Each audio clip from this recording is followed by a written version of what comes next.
Welcome to Blizzard Fire. We hope this video helps fire up your solution. Identify whether the file uses AES 256, RSA 2048, or password-based encryption. Check file metadata, extension, or security settings to confirm algorithm and key size.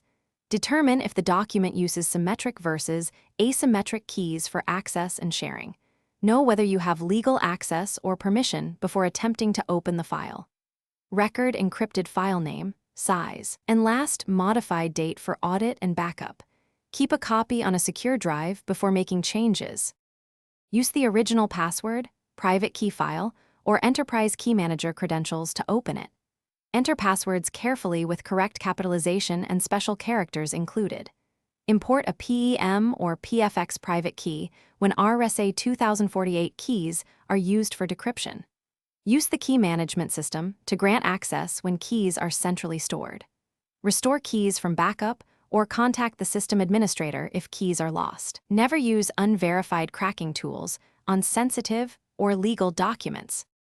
Attempt key recovery only with authorized tools like corporate KMS or vendor recovery utilities. Avoid third-party brute force tools unless explicitly approved by data owners and legal counsel.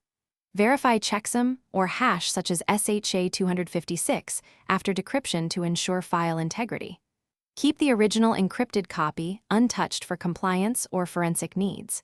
Document all steps, preserve original encrypted copy, and use secure deletion for temporary files. Change passwords and rotate keys. Thanks for watching. If you found this helpful, don't forget to like and subscribe.